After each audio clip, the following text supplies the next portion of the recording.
TyePod, hosted by your friendly neighborhood PhD. Well, hi everybody, it's another episode of the TyePod, and today I'm joined by Nicole Benish, who you're a chronic illness advocate. I know that you have experience with Crohn's and fibromyalgia, and I know that you've also shared some information or details about some cases that you've kind of experienced and everything. We'll get into that a little bit too, just in whatever detail you want to talk about. So it's happy to I'm an have open you. book. Yeah, happy to have you join and looking forward to chatting a little bit. Thank you. Me too. I'm glad to be here. Yeah. I really do feel passionate about making chronic illness and invisible illness visible.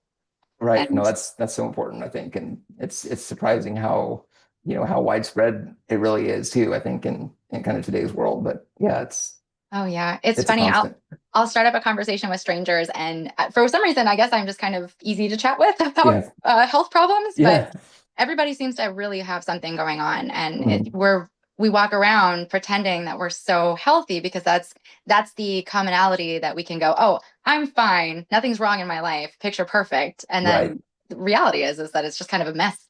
Right. No, and that's, I know I'll go into a little bit more, but like that kind of stigma and that assumption about, like there's nothing going wrong if everything on the outside looks, quote unquote normal. So Yep. like I'm curious, like how have you adapted to that? Like is it something you feel like you're like figuring out how to have those conversations or It's funny.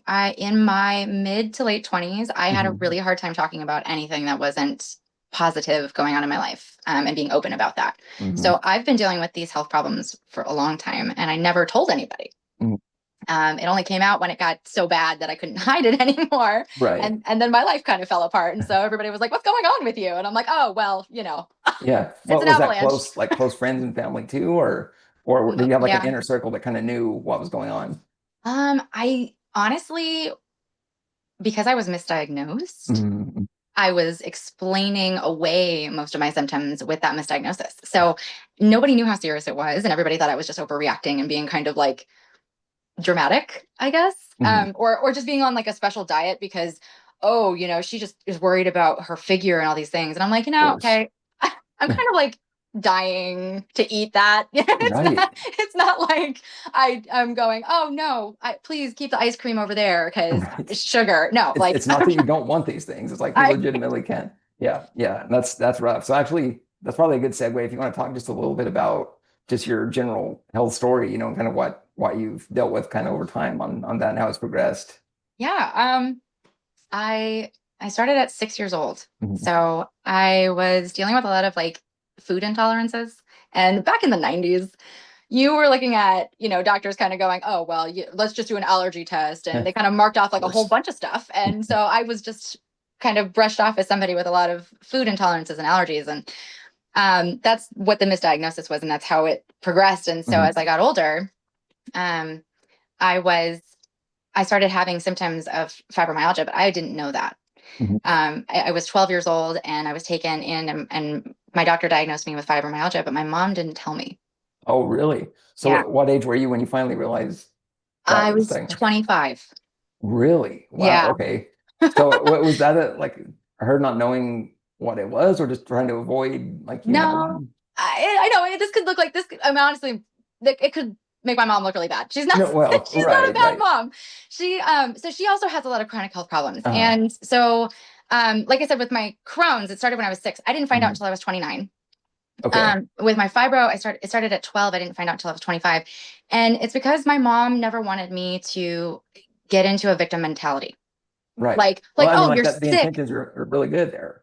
Yeah. So she's like, oh, you're sick, so you can't do this, or you're sick, so you can't do that. She didn't want me to limit myself. And she Mhm. thought that after suffering enough as an adult, or if things got worse or progressed, that I would get checked out and figure it out for myself. But I didn't.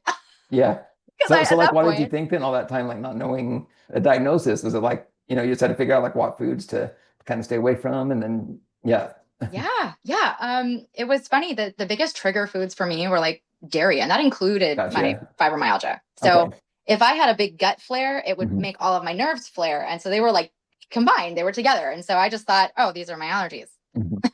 So like it was like a really dramatic like like immune response to something that was going on. Yeah. Yeah. Yeah, I'm debilitated, but it's just allergies. Right. Yeah. And I guess that was probably a way to kind of explain away some of it in conversation too, I would imagine. Like saying you just had extreme allergies to certain things, and like, is Yep. that something you kind of leaned on, or was it In the beginning, okay? yeah, I used to just say, "Oh, I can't eat that," or when I would go over to somebody's house, I'd be like, "Oh, yeah, I can't have garlic or onions, or I mean, any of the delicious, wonderful things that we or have on this Right. planet. I can't eat all of it." Okay. And so as a result, because it became embarrassing. Hmm. It became like, because I was unable to do that, that it was an okay conversation to have over dinner. Right. And That makes sense. I was the topic of the conversation over the Yeah. entire dinner party. It was Yeah. humiliating, actually. I can So I imagine. yeah, so I just stopped going out. So then you start kind of feeling isolation probably from there, right? Yep. Yeah.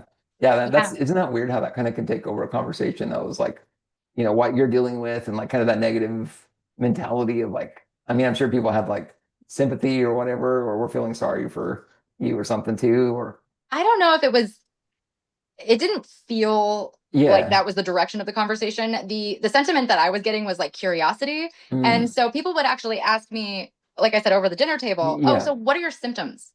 Trying to make it like casual What dinner, happens to your gut?" I'm like, "Do you really want to hear about my bathroom habits over?" especially when you're eating dinner.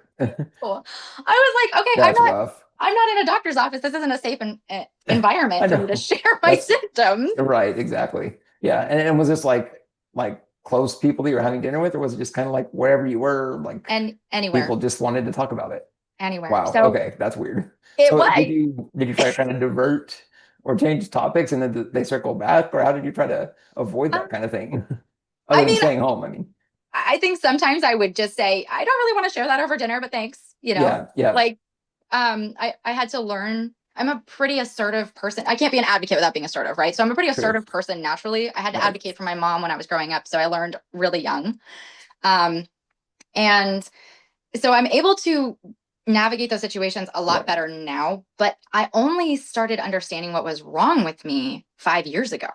Right, which is, I mean, that's very, very recent. So Yes. like, okay, so when you get the news of these diagnoses, like then how did things sort of change for you as far as like dealing with symptoms and progression, all that kind of stuff? Um, well, that's a really big answer. Okay. Is that okay? Oh, totally, totally. Yeah, go. Okay. My story is actually really awful. Mm, I was diagnosed in the beginning of COVID, mm, and my husband and I at the time were trying to navigate being stuck in our home together, and our relationship was not particularly healthy. mm, mm. And so, with all of what had happened in the world and all of what was happening in my household, my flare like was exacerbated like Mhm. massively. And I went to a naturopathic chiropractor that was like, "Oh, you're not tolerating any of your supplements. You should stop taking them." So I did with the Yeah. recommendation of medical provider, and it Mm. actually destabilized me completely to the point where I lost about 25 pounds. I couldn't eat anything. I couldn't walk on my own anymore. I was in the ER 3 times and then finally Mm. hospitalized septic And all of this during COVID, COVID. basically. Yeah. And so that is when I was diagnosed with Crohn's because I almost died. Interesting. See, that is so crazy because I went into the emergency room and then ICU for like a month with almost a septic gallbladder. And so like that's so crazy that it seems like COVID just ramped up the stress levels with everything, just Yes. like crazy. Wow. So you were Yes. diagnosed with Crohn's Yep. then. Uh, Okay. and it was so my because like I said, my relationship was very poor. Mm. This all ties in together. Right? No, I know I it seems mean kind of it's weird to talk totally about my ex-husband. no, this is Um, this is your story. So all the details are totally relevant. yeah, he my mom came up. She lives about 4 hours away. She drove up to me Mhm. and she thought she could help and realized how incredibly sick I was, and she took me away. And that's the Mhm. last time I ever saw my ex-husband. Mhm. So that So it was just, I mean, that had to amplify everything that you were going through at the time. Yeah. Yeah. So when I was hospitalized septic, he never came to see me. And then I was in recovery. I had to regain all of my lower body muscles. My Hmm. legs, after losing Learn 25 to use pounds, my them legs, again. yeah, Yeah. I was a stick. I couldn't run or walk properly. So I was at my mom's for about a month. And then after that, I had to figure out how to do life, Mm-hmm. not just with this very serious new diagnosis. but then also alone. Right. Um, Right. so when you ask like, how did you manage? I'm like, well, it was kind of like, You just like survived through, you know, and like either one of those things by themselves is more than enough to be dealing with. So like, yeah, you know, the two combined, I can't even imagine how that had to yeah, just be extremely, I mean, I don't even know what the word for it is, you know, just debilitating, I guess. it was, I would say it was traumatic, but I Yeah. wouldn't say that I'm a victim. Right. Right. No, and I think that's another big thing, right? Is like that victim mentality. Like, did you ever sense yourself kind of going there at any point? Or I mean, like I know your mom kind of tried to help you avoid that from the start. So I mean, did it kind of creep up, or were you able to kind of fend it off the whole time? I would say that the victim mentality Mhm. wasn't anything ever to do with my health Mhm. because um I honestly feel that the cards you're dealt are just the cards you're dealt. Right. Like it's not woe is me, it's just okay, how do I go through this? Or I guess is what I got to work with, and Yes. yeah. My Um, relationship dissolving was a difficult one to go with mhm. because my husband did disappear when I was dying. Yeah. So I my understanding of the word abandoned is you cannot be abandoned unless you are incapable of caring for yourself. So people that can be abandoned are children Mhm. or people that are physically or health related incapable of caring for themselves. Right. And so as an adult in that situation, he abandoned me. And that Mhm. was really mind blowing because we took vows. So I had to get through that. And that was a Yeah. lot to process. Yeah. I mean, that level of, you know, and I don't know if there were signs earlier on, you know, of that kind of thing, but just Yes. at the time that it was Many. at the worst is when like you needed him the most. Yeah. And then I mean, I just, wow. Yeah. I mean, that I don't even, like, I know there's people like that and I still can't understand how or why that is a thing with people. I agree. I Yeah. agree. And luckily for me, I'm engaged. I'm moving Yeah. on. Congrats, by the way. Thank you. So he's not like, he doesn't affect my day to day, No, but that he doesn't have certainly is any a power big part over. of my story. Yeah. Right, right, right. Like not so much hopefully now and going forward, but like yeah, I mean like you know a lot of the probably resilience and learning that you did about yourself, and I mean that had to be a big factor. I would imagine. A deep dark hole. Yeah, yeah. So like how did you kind of come out of that whole thing? Just Hmm. like day to day, just taking it like a moment at a time. Yeah. I started writing a book. Okay. It was very cathartic, therapeutic. I'm still doing that. It's Yeah. just, it's changed its direction significantly because my life has changed Yeah. significantly. Is it more for like you, or do you envision like doing a full published thing eventually and sharing? I think I'd like to publish. Yeah, I think my story is like, what, but what I want the takeaway to be is just that, everybody's silently suffering. right. So let's be like empathetic to that. We understand what silently suffering is like, Mhm. you know? Totally. No, that's a really great, message. And it seems like that is something that there's that common thread within sort of the chronic illness disability community. At least I've found that, there is that kind of empathy thing, and that's a big takeaway, I think. Yeah. Yeah. Well, that's We're really we're good, good together. Yeah, exactly, exactly. So did you always kind of, I'm curious like how you got, introduced to the disability chronic illness community online, and like was it something you found at a certain point, like community Yes. or networking, or like how did you kind of get into that space? That is funny. That's a great question. I was living on a private island where I could not leave Hmm. for 5 out of 7 days a week Interesting. Okay. without any businesses or any grocery stores or police stations, hospitals, nothing on Okay, the I have to island. know more about like what is going on with that story. How did you end up there? Well, I another Long relationship, story. Yeah. another relationship, Yeah. but I end up on this island post divorce, and there's no one on the island that Okay. I can relate to. I am um, I'm alone. I have nothing to do, no outlets. And I started to reach online. and I started to build, and it just, the community that I found was so supportive and kind and amazing, honestly. Like and just not feeling so secluded in my true, honest life personally. Yeah. And just having, someone to reach out to and be like, you know what, today sucks, or today's great. How are you? Right. Because it doesn't always have to suck. True. We That's have very good true. days. Right. As negative and bleak as it seems. That's why we have such great humor. Right. Exactly. Yeah. That's why we're all comedians, basically, at heart, I think. I know. Well, it was cracking me up when I said, yeah, it was a deep, dark hole. I thought of a colonoscopy, and I didn't say it. Yes. I love that. That is perfect. See, we can always relate things back to like colon-based things. Absolutely. Yeah.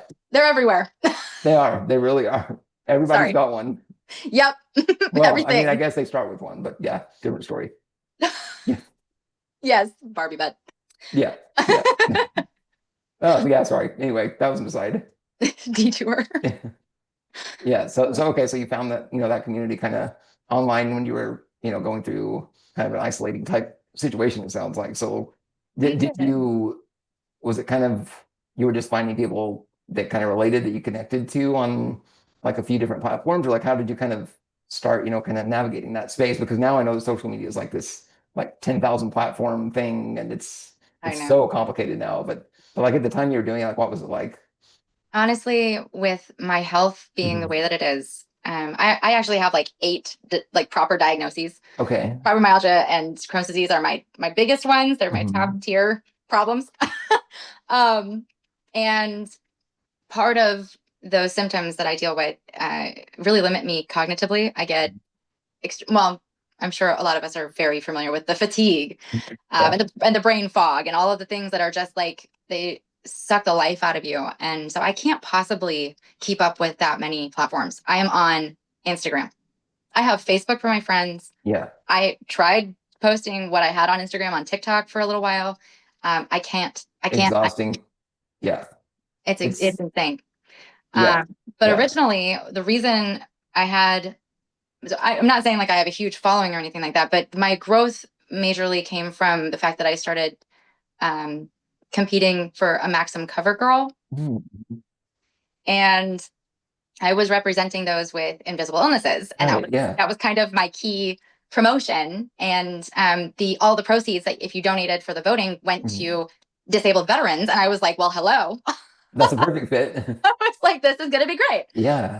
And so I massively grew from that. And I really did find a lot of people that had the same mindset and their same struggles, and just day-to-day need to connect with other people with similar issues. And now that had kind of bolstered my investment in social media, this is where I ended up. Yeah, no, that makes total sense. It's interesting that Instagram, it seems like there's several of us that gravitated to that platform. Like I know that's the one I went to right away after, kind of deciding I wanted to go into some advocacy work and everything. So I don't know, it's an interesting thing that led us, there. But what was it like doing the Maxim thing? Like that had to be pretty interesting. And like, was it probably pretty involved going through that process? That was absolutely exhausting. Yeah. I will never, ever do that again. Something that maybe you don't necessarily regret it, but you won't do it again. I don't regret it. Yeah. It was keeping up with the amount of messages and communications and reminders that I had to give to people. And I also felt like I was annoying people. It was very frustrating. I can say I am proud of the fact that I ended up being in the top 6% of 30,000 contestants. Jeez. Yeah, I would say so. That to me was very exciting. So I did go to their Maxim Halloween party because they sent me some invitations. But nice. There was like a bonus at the end, but it wasn't. The 3 months of me just trying to keep up momentum and having people be involved in it, I would never do it again. Yeah. That sounds super involved. Did you dress up for the Halloween thing though? I did. Okay. I went as Anna from Frozen because I brought my friend who was blonde, and she went as Elsa.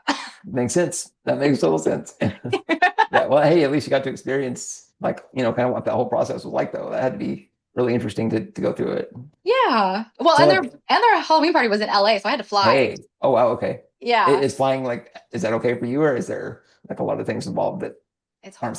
Yeah. Yeah. It's funny. I love to travel and I love Halloween parties and I love all these things, but Yeah. there is a very serious aspect of just really being considerate of how much that's going to take out of you and how much recovery time you need after you get there. Good point. I get on a plane and all my joints swell up and I get lethargic and dehydrated and I get the brain fog or an ocular migraine, and then I get off and I'm like, I need to lay down Then for you two have some days. recovery time. Yeah. Yeah. Yeah. Well, that has to impact like time frame too, like I have to get there on this date to function to be able to do it. I mean, that's probably something you have to, always factor in.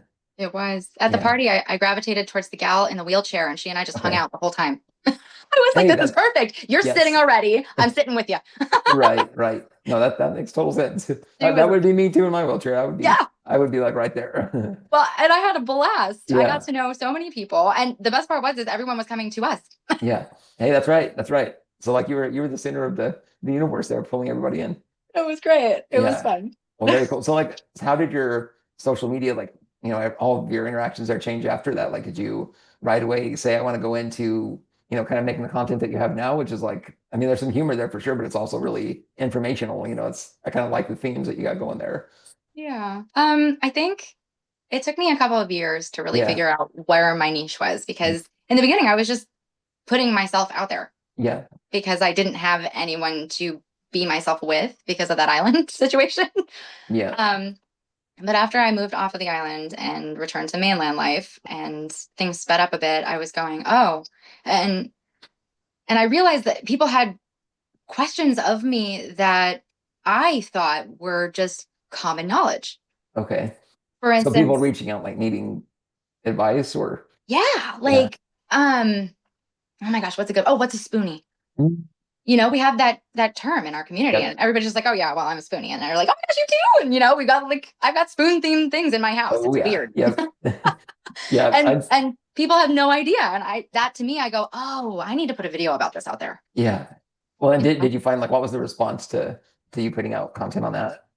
I think that it really helped people understand even their own friends better.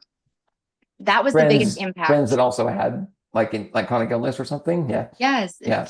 Folks that are out there living with their chronic illness, but they don't know how to explain it to Yeah. the layman, if you will, right? And then Right. you explain what spoonie is and they go, oh, that's why you're so fatigued. Or, I get why you're so tired. Or that's why you cancel plans so much. Like, And they're like, I know somebody like that.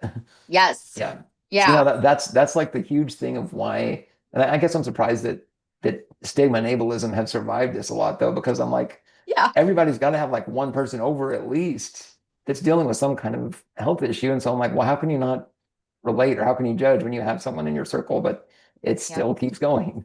So It's because we're good at hiding it. that's very true. I'm very, very good at hiding it. Yeah. Yeah. That's other than the wheelchair. Like I do. I mean, honestly, I can relate, which is a little bit odd sometimes because I downplayed even the wheelchair as obvious as it was, like you still like, and you like have these little jokes that you try to use, and it's just like, oh, Well, and the jokes aren't for you. They're to make everybody else more comfortable. exactly. Yeah. Yeah. So I don't know. That's just like this whole exhausting side of that. Yeah. But, You can't just be exhausted. You have to also exhaust yourself to make everybody else comfy. and you're worried about everybody else in that way. Yes. Yeah. Yeah. It is exhausting. Yeah. Well, no, I think that message though, like the way you've directed that, like your content, I mean, it seems like it's in a way that's, I don't want to say lighthearted, but it's like good to digest, I would think, for people that are, coming to you with questions about things like what is spooning and that kind of stuff. Yeah. Yeah. I like to make people laugh. I think Yeah. for the, like in the beginning, like I said, I was so closeted. I was Yeah. like, no, nothing's wrong with me. Oh yeah, I've got lots of problems. I'm not going to pretend anymore. So now I'm like, I'm an open book. What do you want to know? Right. But I think back then I was so, it was taboo to talk about, digestive problems or like the funny thing about farting or just whatever. And now I'm like, you know what, screw it. And honestly, like a lot of people still find that humorous as much as they pretend not to. I mean, at the end of the day, like, even like in the families and stuff, like my family, it's like, that's actually a source of major humor. Like you just have to embrace it a little bit more. Yeah. My fiance Yeah. has a 10-year-old and a 13-year-old. If we don't talk about, if we don't have a good sense of humor, we're just doomed. That's exactly right. Yeah, that age needs some humor, I would say. Yes. Yeah. Well, I'd like to get kind of your experience with the whole medical side to some of the experiences you've had as far as like going in for treatment or, dealing with Oh, like a bunch of appointments, all that kind of stuff, just in general, how you've handled it and, what your experience has been like there. that's funny. As soon as you ask that, the ones that stand out the most are the Yeah. negative ones. Yeah. Um, I think it's because they're so frequent. I recently was I had to go in for an endoscopy. Uh-huh. And so that's just the scope down the esophagus to take a look at other things because I had a weird mass that they saw in my biliary duct. And so there was just, which we're still looking at, but the test itself caused pancreatitis. And so I was hospitalized for about a 5-day stint after that because I had a bunch of other stuff going on that I had an active infection that they knew about but didn't catch. So Okay. they had Wow. they had Okay. So, tested they had tested for an infection, uh-huh. got the results back positive, but didn't tell me nor did they stop the procedure like Nice. from occurring because they did it the week prior. So it was a mess. Wow. Yeah. I can So imagine. yeah, sorry. So I get to the ER with pancreatitis and I'm treated horrifically. Uh-huh.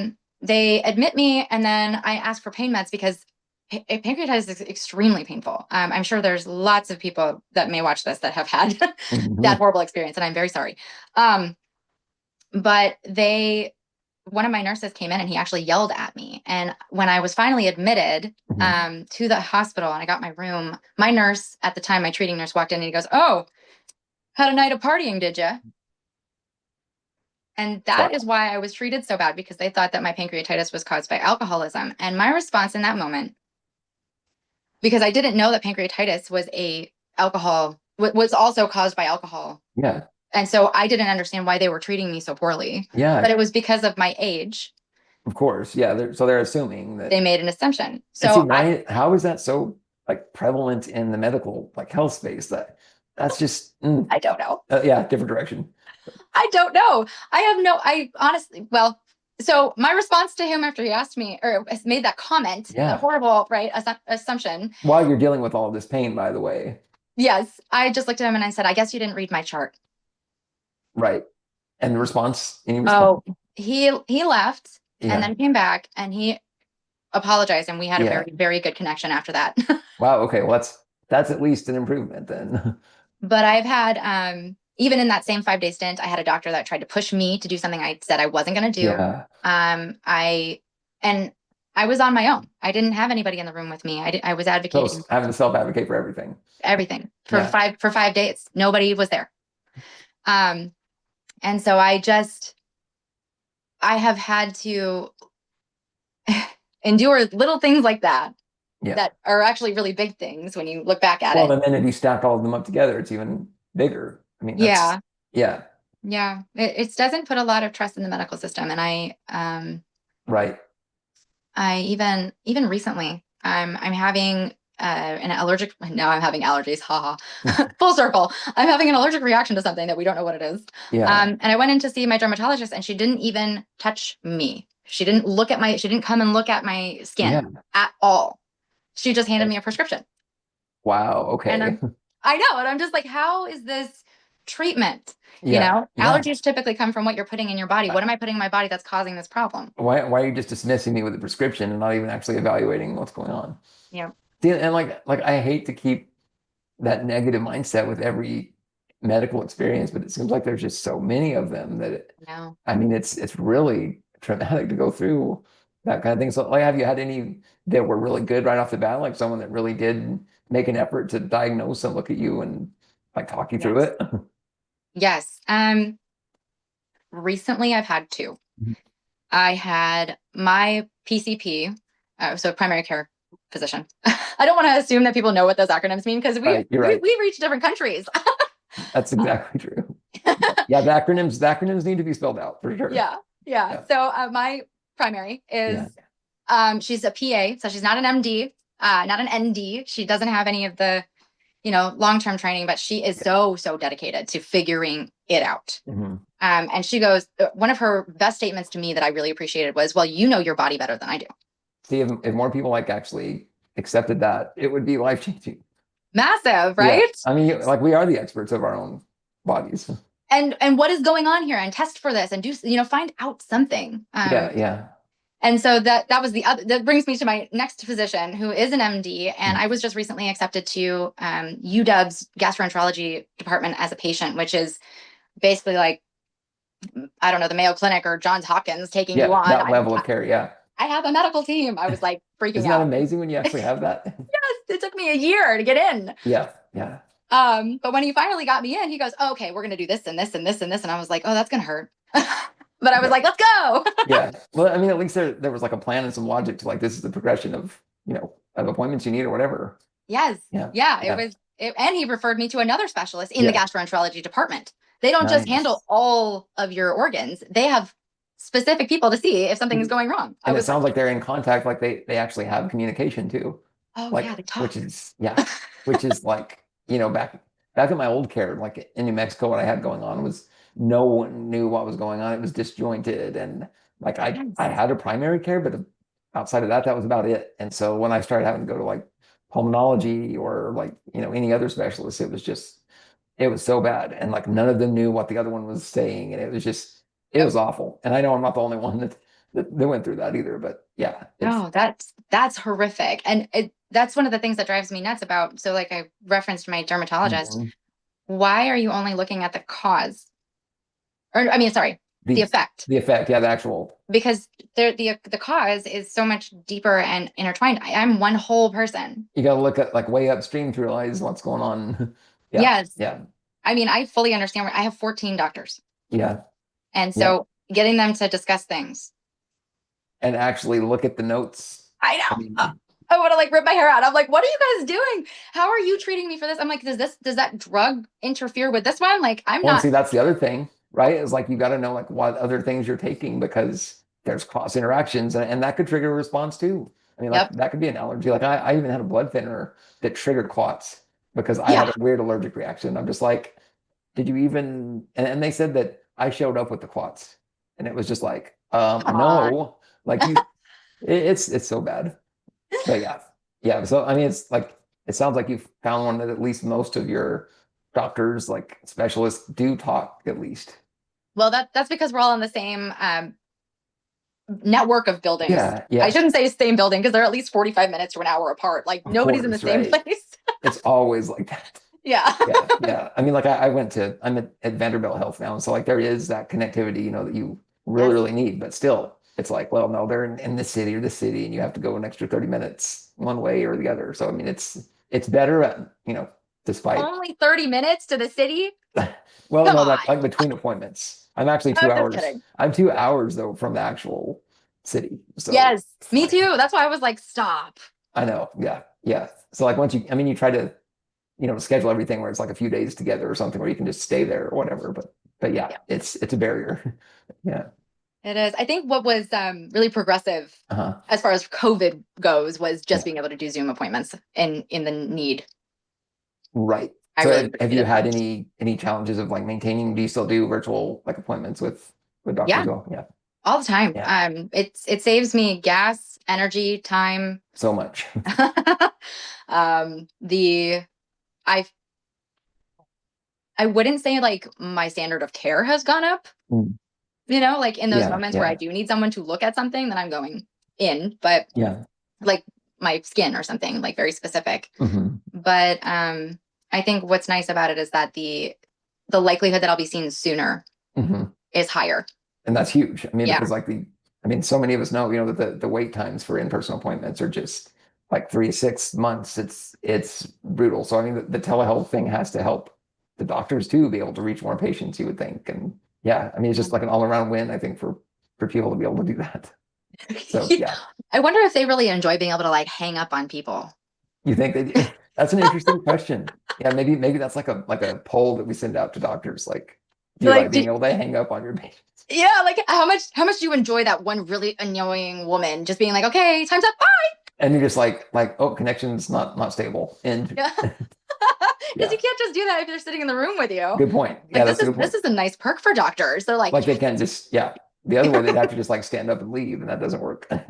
Yeah, I hadn't thought of that. That's interesting. Oh, well, that's good. My fiance is an orthopedic surgical PA. Oh, okay. So I get to hear all of the inside scoop stuff now, and that's really fun. I bet that's interesting. Probably enjoy that, I would think. We swap Some of it. stories. Yeah. I think what he's getting the most of is really seeing how poorly patients are treated because Mhm. being in orthopedics, he always just makes the joke like he's like, well, gravity always wins. He gets to fix broken people, literally. He gets to use hand tool or like drills and tools and stuff in surgery. But like on my end, there isn't a quick fix like that. It's very like, oh my goodness, complicated, opaque, whatever you want to call it, just this convoluted mess. And I take him to my appointments so that he can see what the reality of going through this kind of stuff is like firsthand because he's so on the other side of it. Yeah. Yeah. So, It'd be nice if there was, a way for like doctors to experience that kind of thing, where they have more awareness of what the whole system is like. actually, I think I would prefer to drag along the judges for disability Good point. That would because be they interesting. seem all kinds of high and mighty and decision making, and yet they have no clue. Yeah, yeah. And we haven't talked about the disability case thing. I did want to I ask you know. about that. There's so many things. There's layers. Yeah, I mean, like we're probably talking multi episodes here Yeah, of discussion, we might want to but put that one on pause. yeah, yeah. But I It's mean, I don't know if you have time or want to get into that a little bit, but I was very interested kind of in your experience there too. uh, well, I originally applied right when I got out of the hospital in Mhm. 2020. And so I have been fighting Mhm. for 5 years. And And I'm that still, was basically applying for disability benefits, or what all was involved with. Yeah, yes. Well, because at that time I had no idea what my health problem was. yeah, So I finally had a name for it and I was going, this is the rest of my life. This isn't going away. This isn't allergies. This is something that I can control by not eating or eating certain things. This is really a big deal. And I was so blind. Like honestly, yeah. I had no idea what my life was going to look like. And so I applied. Mhm. And because of the system being the way that it is, I didn't have a lawyer, so they immediately denied me, like over and over again. And Instantly, yeah. I was like, what is going on?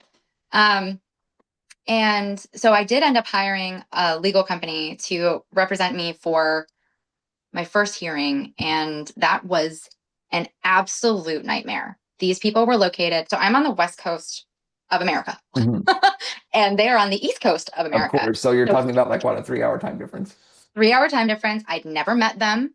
I could not get them on the phone. Yeah. I'd never done any kind of a Zoom face to face, nothing.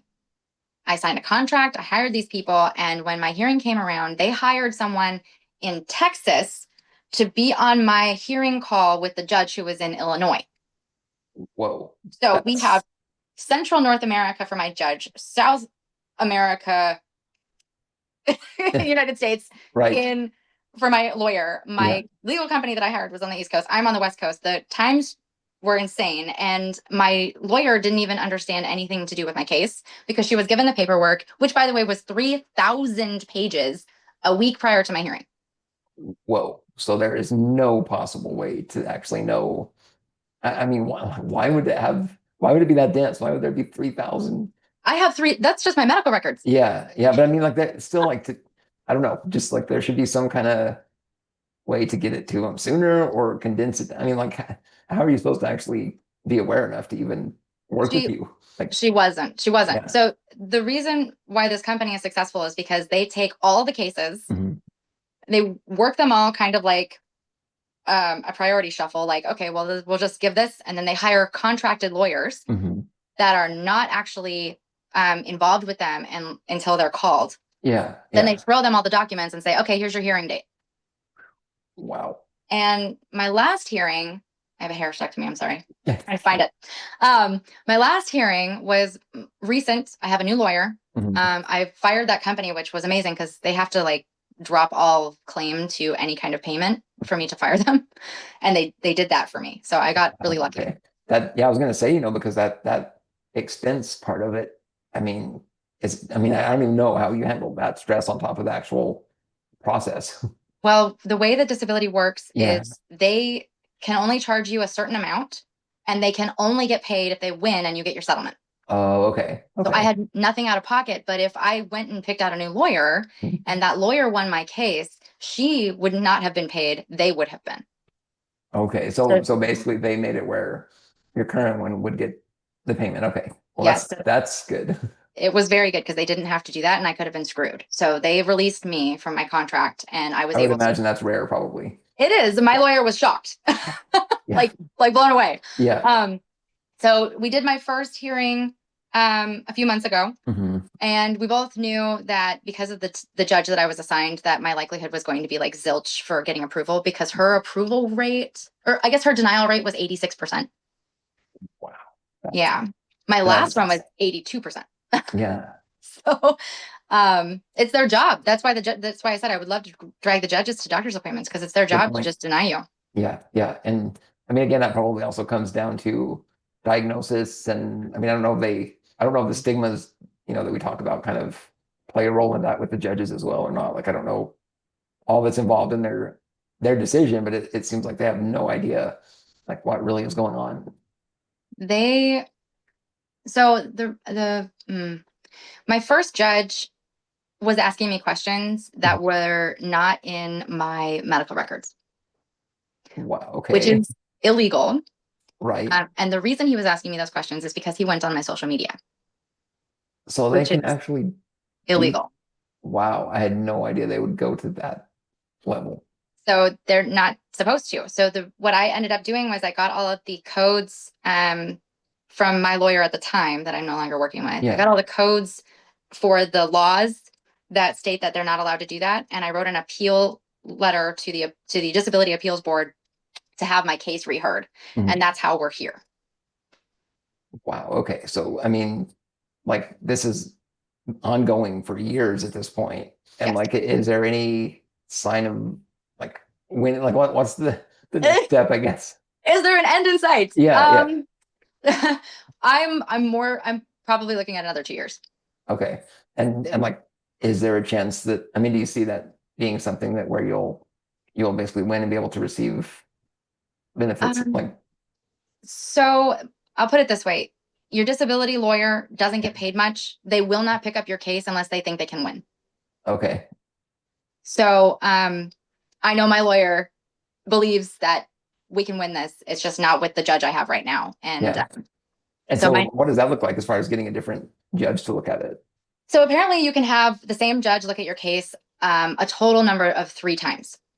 So she's looked at this is my second judge. Mhm. She's looked at my case once. She's located in Alaska. She has asked for an additional hearing because she couldn't deny me off the bat. And so she wants to make it harder. So she made us wait another 6 months. She's going to probably deny me after my next hearing, which is in 2 months. After that, we appeal again. Then we get a new judge. And the way that we avoid ever getting her again, or even the first guy, because I only saw him once, is to request a local hearing, which will put us in person because both of those judges are out of state. Okay. Okay. So that's how we guarantee someone new. But So I got to ask, have you considered dropping it at any point, like with that many years going on with it and everything? no, I No. refuse to lose. Yeah. Well, I'm like, I lost in the DNA game. Give me a break. yeah. Yeah. I mean, it's just like, I've thought about this a few times with some of my experiences, and I'm like, if I open up that, like there's so much added stress and worry on top of managing, all the symptoms and all the issues going on, and like also trying to have kind of quality of life, like there's just all these factors going into it. And I'm just like, Yeah. it feels like they set the system up to make it where you just like, unless you stick with it, they're just always going to win, basically. Yes. Yeah. Yes. That's their goal. It's the Yeah. government's money. They don't want to give it to you. Right. It's Right. plain. I think what keeps me going on this Mhm. is the fact that there's a it's a reality that I can't Mhm. work full time. Right. I look like I can, Yeah. but I can't. And that's not something that's sustainable for me. I have to have some kind of an income. I have to have health benefits. I have to Mhm. have my infusions are $13,000 a pop every 6 weeks. Yeah. I can't pay for that. Right. Right. So the reality is that it's about me having a future where I know I'm not going to be desolate or dead. Mhm. Right. And I mean, that's what, that's what those benefits are supposed to do. That's why they're supposedly there. But at the same time, Supposedly. it's just, it blows my mind how difficult it is to get it, and how I many know. people I've talked to that it's this fight, and then if they do get it, it's like the bare minimum amount. And there's more available. Like they're like I don't know, it's just this really broken system, as many things are, I guess, within the whole healthcare space. But yeah, yeah. So I mean, I think that your experience and you being able to share that with other people, that like for me, I had no idea what was involved in kind of fighting that denial and what that would look like, and so it's just, I think it's as annoying and ridiculous as it is that you're having to go through all of these hearings and all the things that you were just talking about. Like, I mean, still, I know that's got to help, so many other people within the space, like to even know what to do or what's going on or what's involved. I really hope so. I think one thing that makes suffering bearable is being able to utilize that suffering to help somebody else. Yeah, And definitely. that is what drives my advocacy. Yeah. I want so much for people to suffer less than me. And right, exactly. Exactly. And it's almost in some ways like I think of it as looking back at our younger selves going through any of these things. Like if we could have somebody sharing these kinds of things, out and making them available, I think, it would have changed a lot. I think Yeah. for so many of us, so it's like, well, if we can turn and do that too, somehow, help one person through whatever they're struggling, I think that's why I got into it, and I think that's why your work is doing too. So it's, I think there's so much power in that, really, to hopefully improve things later on. It's a slow process, but yeah, Yeah. that is absolutely the hope. Yeah. Yeah. Yeah. Yeah. Well, for people that are, wanting to reach out and seeing kind of your story and learning more, that Instagram's still your primary place, right? To have everybody go. Yeah, 100%. Perfect. Well, I'll definitely include it's that. Thank you. I was gonna say it's my secret outlet. Like, if I'm Seriously. really masking, then nobody really knows I'm sick, right? And then I show them my Instagram and they're like, holy crap. I'm like, yeah, I know. Exactly. Exactly. Like I always have that ready to go. Yeah. Yeah. Proof. Great. Well, yeah. Yeah. Well, I sure appreciate the time, Nicole. And I know there's so many details, that we could dig into. But yeah, I appreciate you sharing. I appreciate you inviting me to do this. Definitely. I think that even in, the posts and the reels and things that do get shared from my page, this kind of storyline doesn't get translated. Right. I agree. I agree. 10-second snippets. You don't know when or how I was diagnosed or all these The things. 30-second like semi-viral reel, that Yeah. yeah. No, but Well, I'm like, gas in the medical room. You're like, oh no, that's got nothing to do with who I am as a person or what I've been through. that is true. That's like doom scrolling information there. But yeah. Yeah. But I do feel the same way, kind of these kind of one-on-one sharing, experiences are really a good way to see more of the person, and like obviously not just the diagnosis either, but kind of everything that's involved. And I think that's really a nice connection to make. It has been. And it's been really cool getting to know you a little better too, because I found out a lot of things I didn't know as well. Right, right. No, it's a good learning experience for everybody, I think. But I do have to ask you the icebreaker that I skipped at the beginning. And I know it's the hardest question, but since you spent time on the homework, do you have a song that resonates from now or in the past, like in some way connects with your disability or you? Like what is there one song that does that or a couple songs? Like what's your thoughts there? I did do the homework. I picked You Are My Surrender by Lauren Daigle. Okay. I'm not familiar with the song, but I know the artist. Yes. It is about how I managed to get through all of these things and where I placed all of my focus and energy in that time. Because not everything is a struggle. We can't pretend that life is always bad, because there are wonderful parts. It's good to realize that for sure. Yeah. So if you only focus on the bad, that's what you'll see. But when I am in those ruts, or even when I need to remember how far I've come, that's the song. Yeah. Yeah. Well, that's something I found, that if you can find one or two of those songs to go to when you're kind of in that place, like it's nice to have it to bring you out. So like always kind of, I mean, it's always kind of like there is, kind of a therapy session almost, if you will, in like 2 or 3 minutes. Yeah. Yes. Yeah. When my therapist is busy. Yeah. Yeah. And they probably can't help you in 3 minutes like that song can. Yeah. No, she does a good job, but not that quick. Yeah. Yeah, well, that's good to know. I'm glad that that there's a song like that for you. And I know that's a question that seems to be very challenging for a lot of people, and me more than I think about it. I realize how hard that question actually is. So maybe Yeah. maybe that's not the best icebreaker question to lead off with. Ask them what their favorite ice cream is or something. Or I'm joking. Wait, we can't have ice cream. That's, I can see why you picked music.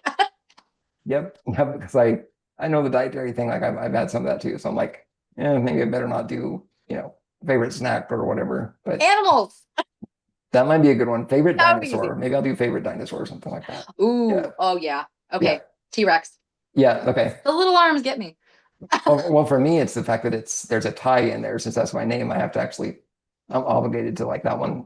Okay. All Yeah, right. Well, yeah, we like the big teeth. That's fair. that too. Yeah, yeah.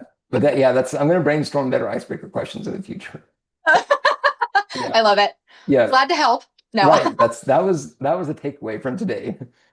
Yeah, I love it. ask better icebreakers. But no, I sure appreciate it, Nicole, and I'll be in touch in the future too. I'm looking forward to hopefully seeing you win the case battle, and yeah, and all the That would other be amazing. all the good things going on too. Yeah. Maybe I'll write a disability winning how to. Yes, that would be a good idea. That might be your second book, maybe after you release the one you're working on. That would be good. Yeah, yeah, it sounds good. I sure appreciate the time in that.